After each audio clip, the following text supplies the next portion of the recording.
qualquer coisa vira trem, né? É um trem doido, é um trem bonito. Minas Gerais construiu essa relação cidadã com o trem. E é o único estado que incorporou o trem como uma figura de linguagem, né?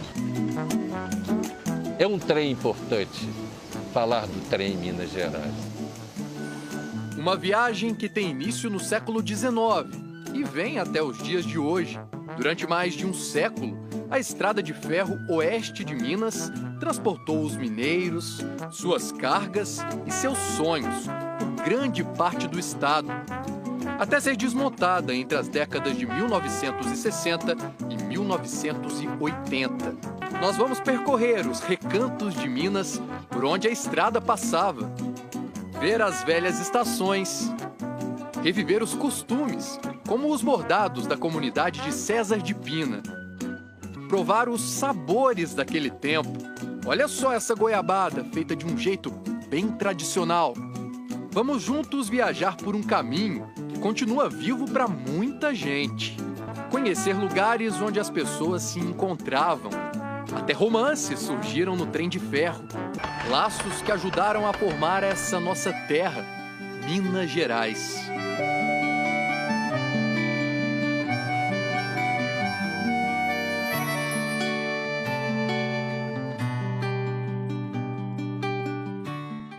...140 anos, trabalhando sem parar.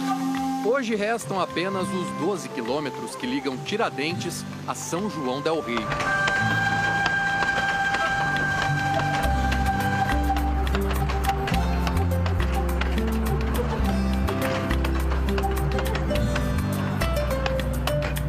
No passado, a estrada de ferro oeste de Minas ligava a ferrovia Dom Pedro II, que ia para o Rio de Janeiro, a um ponto navegável do Rio Grande, onde hoje está Ribeirão Vermelho. De lá, ia até Barra do Paraopeba, às margens do Rio São Francisco. Eram 602 quilômetros de ferrovia, desde Sítio até Barra do Paraopeba, e além dos ramais, né? A história da EFON começa um pouco antes da EFON em si, né? Vai nos remontar aí a chegada da família real ao Brasil, né? E com ela vieram vários imigrantes portugueses que ocuparam a capital, então Rio de Janeiro. Mais tarde, já na segunda metade do século XIX, as ferrovias estavam se expandindo pelo Brasil.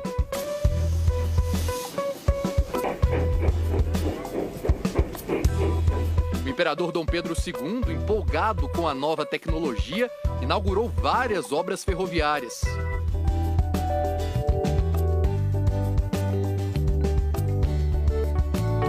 O trem significava a chegada da modernidade. Seja como for, a importância do trem em Minas Gerais já vem de muito tempo. Uma das primeiras estradas a chegar por aqui foi justamente a ferrovia Dom Pedro II. Na década de 1870, a então estrada de ferro Dom Pedro II, né, que depois passou a ser a central do Brasil, adentrou o território de Minas Gerais, né, ali próximo ao sul de Minas, na Zona da Mata. Os comerciantes de São João del Rei já começaram a se mobilizar nesse sentido, porque eles sabiam que se a ferrovia passasse fora de São João del Rei perderia a função de entreposto comercial. Os comerciantes locais se organizaram para construir uma ferrovia, eles mesmos. Essa cidade tem uma tradição de famílias empreendedoras. E o resultado é que uma família decidiu mobilizar o capital local e construir uma alternativa de transporte, que é uma bitola estreita, ao nível da época, né? Autorização para uma bitola estreita que fez conexão com as estradas, né, da Central do Brasil. E de lá iria ao Rio de Janeiro. O primeiro trecho da ferrovia foi inaugurado em 30 de setembro de 1880, entre Antônio Carlos e a cidade de Barroso, com 49 quilômetros de extensão. E depois, em 28 de agosto de 1881, ocorre a inauguração oficial com a presença do imperador e de sua comitiva, né? Para refazer a viagem de trem no mesmo trajeto que o imperador percorreu, é preciso partir da estação de Antônio Carlos. Aqui chegava a antiga ferrovia Pedro II, que com a República virou central do Brasil e que até hoje continua ativa para trens de carga. E era também aqui o quilômetro zero da estrada de ferro oeste de Minas. A próxima estação é Campolide. Neste lugar havia um ramal para Barbacena e tinha até túnel. Também em Barbacena, a bela estação atendia a duas ferrovias, a oeste de Minas e a central do Brasil. Vamos seguir viagem. Mais adiante, no lugar onde existia a antiga estação de Padre Brito, só a base foi aproveitada na construção dessa casa. Vencer esse caminho fechado pelo mato vale a pena. A linha acompanhava o curso do Rio das Mortes, cheio de belezas. Logo ali está a usina de Ilhéus.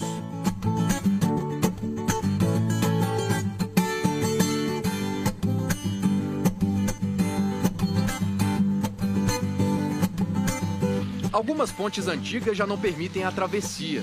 É preciso passar na água.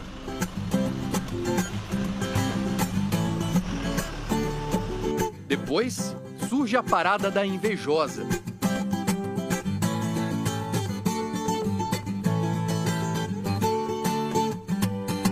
Quando passava as máquinas, ele vinha de para baixo, trazia, subia com cimento, pedra, telha, dessa cerâmica por aí.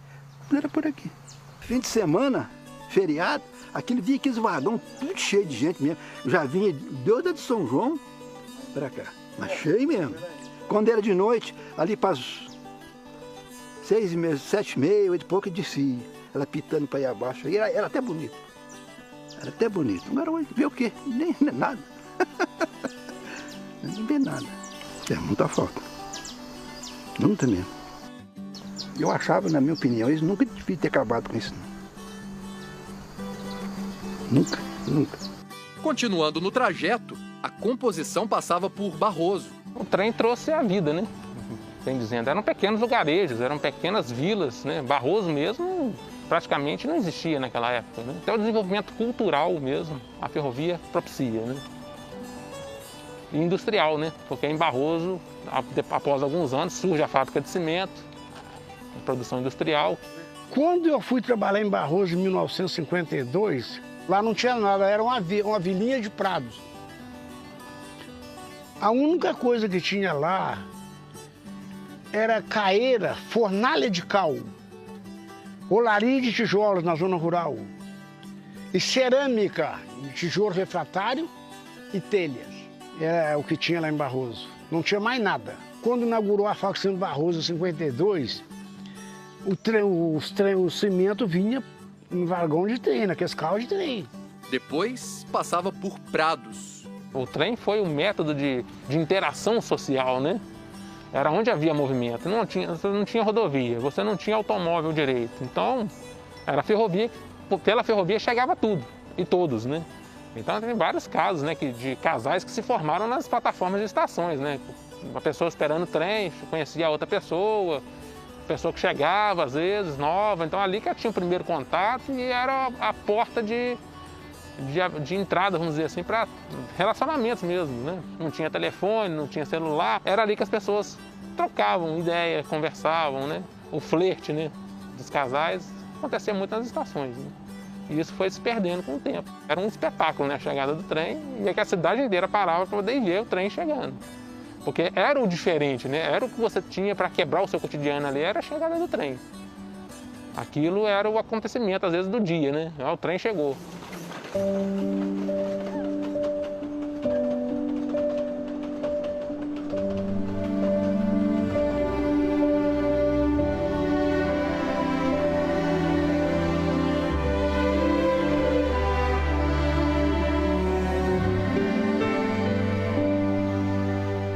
Aqui virou uma ruína, tudo arrebentada, né? A linha, acho que não tem como voltar nunca mais, né? Eu acho que não, né?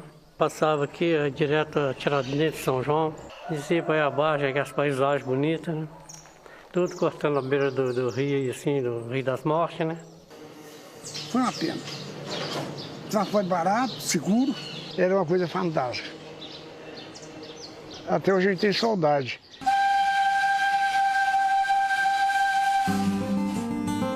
trem finalmente chegava a Tiradentes. Esse trecho é aquele que ainda existe, da Maria Fumaça, que vai até São João del Rei.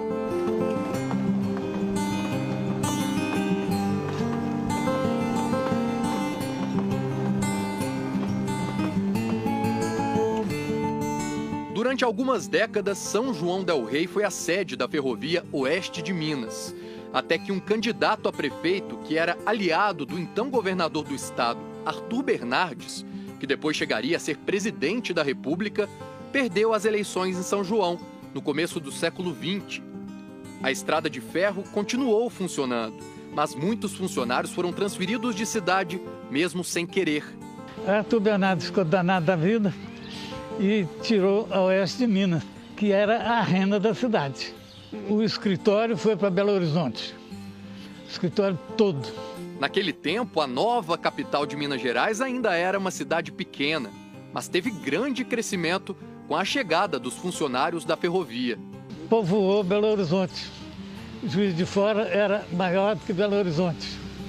Aí o Bernardes quis ampliar a capital e levou mais ou menos 2.000 pessoas para povoar Floresta, Santa Efigênia e Santa Teresa. A minha mãe morou numa casa na Rua Pouso Alegre que dava fundos para o Cine Floresta antigo.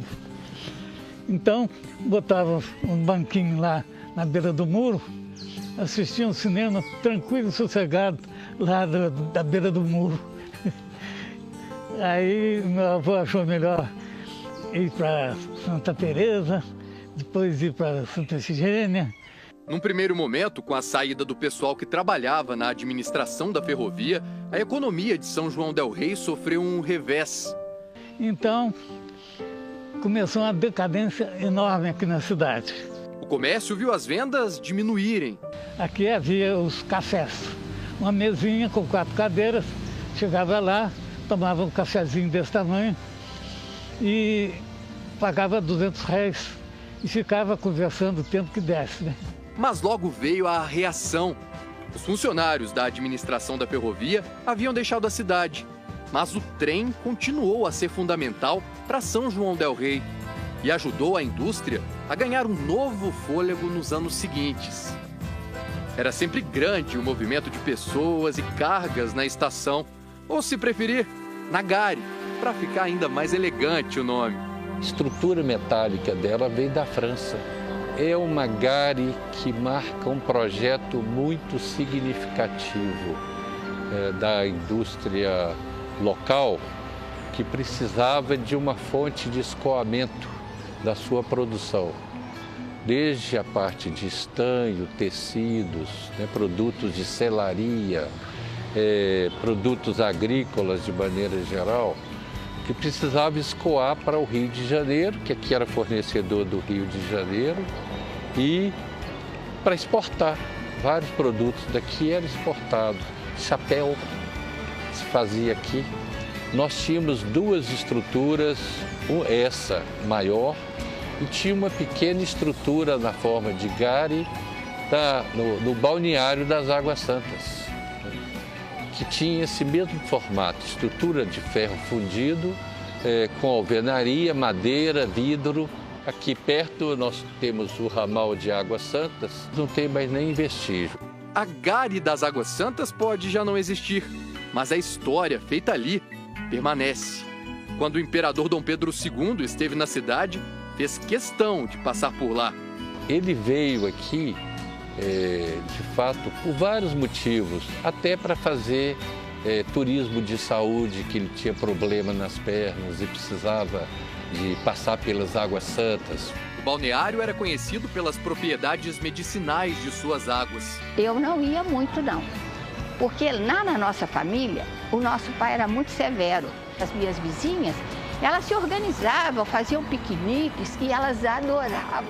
A estação lá era uma estação importante, era uma estação chique, era o balneário de São João del Rei. E no caminho das Águas Santas está até hoje a estação César de Pina. Ali pertinho, um grupo de mulheres sempre se reúne para manter uma tradição. o bordado. A história do bordado aqui nas Águas Santas, em César de Pina, começou nos anos 60. Minha tia, ela veio morar aqui. E daí ela trouxe a minha mãe, trouxe muitas tias minhas, reuniu uma família e elas alugaram um lugar, um espaço aqui e começou a bordar. Para mim é uma honra vir aqui, que é como se minha mãe, sabe? Tantos anos vim aqui e tal, agora eu estou aqui.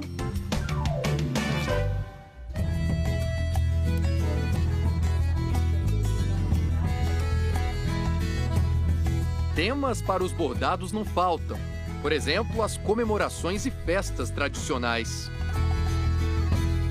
Cada uma chegava a dar uma ideia, vamos abordar sobre o carnaval. Aí a gente começava a fazer tudo sobre o carnaval. Vamos abordar sobre a Semana Santa, abordamos sobre a Semana Santa. Aqui, a primeira letra do nome de cada flor vira inspiração para este livro, feito com vários pontos diferentes. O abecedário das flores. Por exemplo, o A, amor perfeito, o B, botão de ouro, C, D, ele ficou o nome das plantas, o nome das flores, o girassol, o hibisco. A gente procurou colocar alguma coisa que a gente tinha da região, que a gente conhece, a planta que a gente não é mais aqui da nossa região. É uma peça que a gente, além de a gente riscar, a pessoa risca, a pessoa borda, aprende o ponto e cria, porque cada um criou de uma forma. Esse, no caso, é ponto correntinho. Esse é ponto folha, que a gente faz coqueiro. Esse aqui é o ponto haste, é aquele que a gente vai só enchendo para fazer as asinhas das borboletas. Esse é ponto cheio, para encher a casinha. Esse de letrinha já é outro, que é o ponto atrás. Cada um tem sua história. A linha que une todas essas histórias é a Estrada de Ferro. São sempre casos cheios de saudade. O trem vinha 2 vezes por dia, vinha de manhã e vinha à tarde. E carregava o pessoal de São João para César de Pina, de César de Pina para as Águas Santas. Era um meio de transporte, assim, fantástico daqui do lugar na época, né? Esse trem não carregava só pessoas, era de tudo. Eu acho que era uma coisa, uma socialização muito legal na época, né? O pessoal da cidade de perto levava as coisas para vender para São João. Só que eles vinham de burro, vinha dentro da estação do trem, o trem levar para outra cidade. Minha mãe falava que levava galinha, levava para vender em São João. Parecia quase que uma festa, porque era coisa de comer, era coisa de plantação, era alimento, era pessoas, era criança, que eu lembro que eu era criança, a gente também ia, o trem ia cheio. Meu pai me contou que ele pegava carona no trem, ele vinha da escola, eles vinham a pé. Então ele com os irmãos dele pegava carona no trem atrás, eles já andavam escondidos, né? Então a hora que o trem chegava o ponto deles, que aqui em César de Pina, eles pulavam. Foi muito triste essa saída desse trem. A gente tem muita vontade que isso voltasse.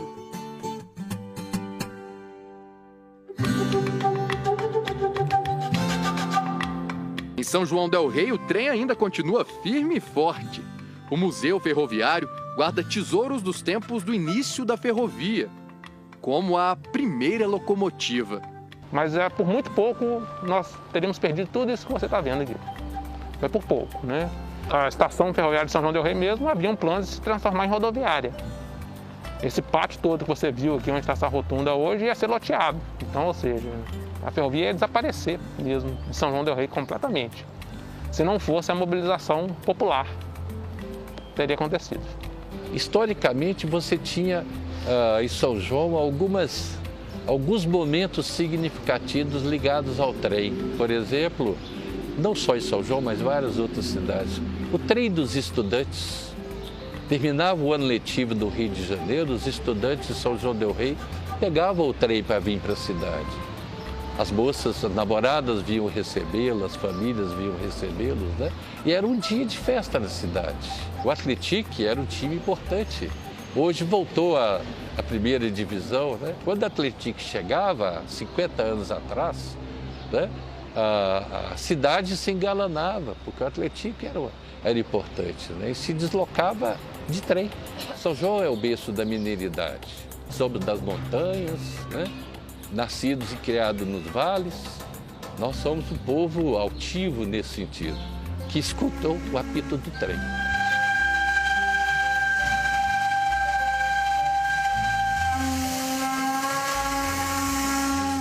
No próximo bloco, você vai ver como se faz uma goiabada de um jeito bem tradicional. O Terra de Minas volta já. A força da mulher superou todos os limites, desafios e preconceitos. Mostraram o seu poder e hoje estão no controle. A mulher moderna é forte, decidida e empoderada. Foram para o espaço, são craques do nosso time e nossas vidas também devemos a elas. 8 de março, Dia Internacional da Mulher. Cicobi Copersul, valorizando a diversidade. Cooperamos por um mundo mais justo e melhor. A Fogás está sempre pensando na sua comodidade. Conheça a botija de 8 quilos, uma boa opção para quem está com a grana curta, para quem tem a família pequena ou simplesmente deseja ter uma botija reserva. As botijas de 8 quilos e 13 quilos são destrocáveis entre si e por qualquer outra marca. Peça a sua de 8 quilos no revendedor autorizado ou baixe grátis o app Fogás. Botija de 8 quilos, econômica e conveniente. Experimente! Opa, tudo bem? Eu sou o César e vim aqui falar com você em nome do Cicobi Credivar. Bom, você ainda não me conhece, né? Mas eu tenho certeza que as pessoas que fazem o Cicobi Credivar acontecer, essas sim você conhece. Isso porque elas são daqui do sul de Minas e estão aqui, assim como toda a movimentação financeira que você faz na Credivar, que fica aqui, fortalecendo cada vez mais a economia das nossas cidades e da nossa região. Bom, eu sou só um apresentador e tudo bem você não me conhecer. Agora, a instituição que você deposita o seu dinheiro, faz o seu investimento, o seu financiamento, essas sim é importante você conhecer. O Cicobi Credivar é uma cooperativa que nasceu aqui no sul de Minas em 1988 e está sempre aqui, sempre ao lado da nossa gente. É por isso que a gente diz, o Cicobi Credivar é daqui, é próximo, é acessível e claro, é feito por todos e para todos. Hoje, no Globo Rural, a colheita da erva mate. A seca diminuiu a produção dos ervais gaúchos. Os efeitos da invasão na Ucrânia. Agricultores se preocupam com a falta de adubos exportados pela Rússia. Criação de abelhas sem ferrão na cidade de São Paulo. A produção de ginseng, uma erva medicinal oriental. E a história de Dona Rosa, uma agricultora que canta e faz poesia. Globo Rural. É hoje às 8 da manhã. César de Pina, lugar de bordados, de flores, de lembranças do trem de ferro e de delícias como essa goiabada da Dona Maria da Conceição. Ela faz para muita gente de uma vez, mas dá para fazer no fogão de casa, em quantidade bem menor. Para mexer o tacho, vale até revezar com o marido, seu Nivaldo.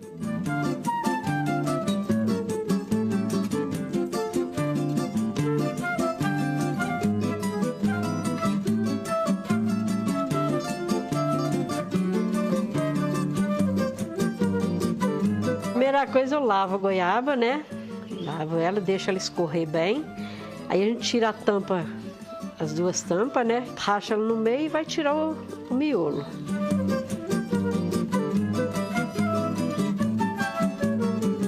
O miolo da goiaba dá para aproveitar e fazer uma bela geleia. A gente coloca no liquidificador, um pouquinho d'água e coa ela, passa na peneira ou num ralo desses de lavar arroz. Depois do fogo. Aí fica uma geleia maravilhosa, só do miolo. Mas hoje a gente tá de olho mesmo na goiabada. A gente vai colocar a goiaba para cozinhar e quebrar ela todinha.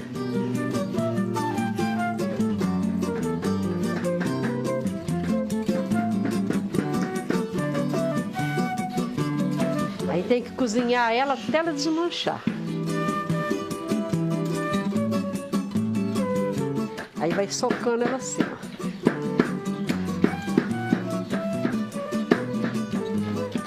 Aí desmancha. Vamos deixar pelo menos 1h30 cozinhando, mesmo depois de quebrada. Para depois colocar o açúcar.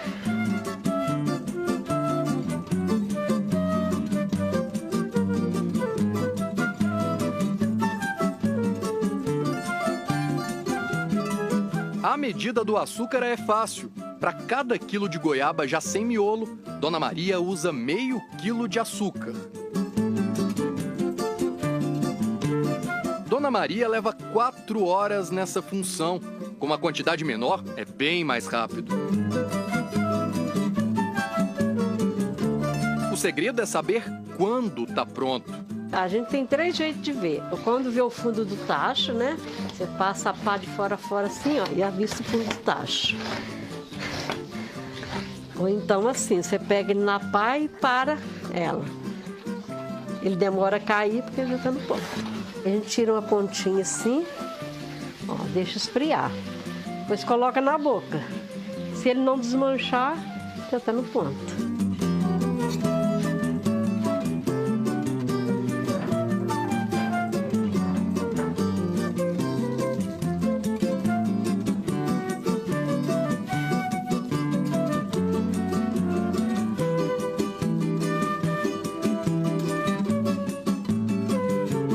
A goiabada, então, vai esfriar nesses caixotes. Aí é virar, partir no olho.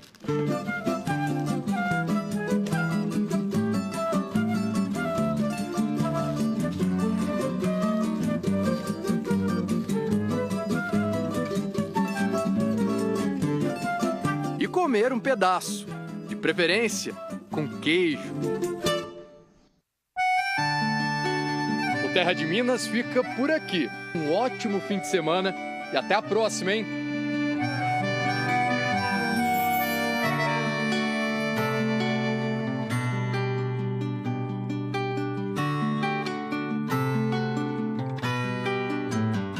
Do início da manhã até o final do seu dia. Aqui a notícia não para. Jornalismo EPTV. Com você, pra você, na hora.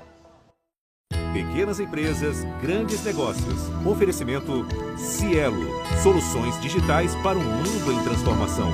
Venha ser digital também. Bradesco. Abra sua conta MEI grátis pelo app Mete Empresa. E Sebrae. A força do empreendedor brasileiro.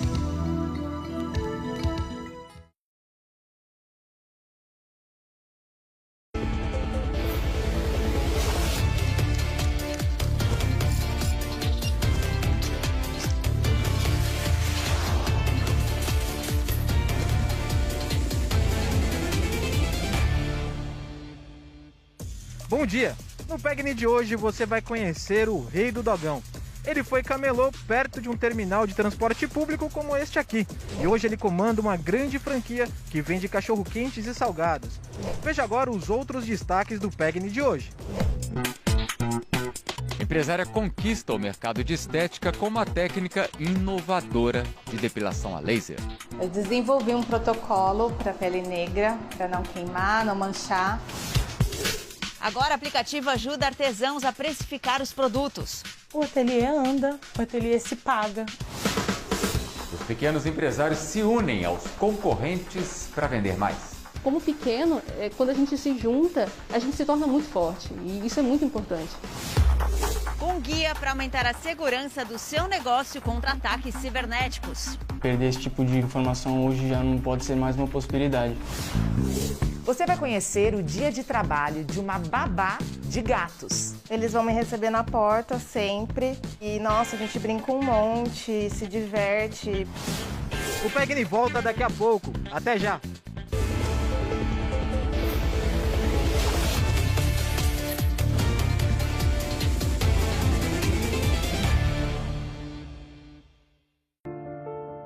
Davi decidiu ir embora para provar que é inocente.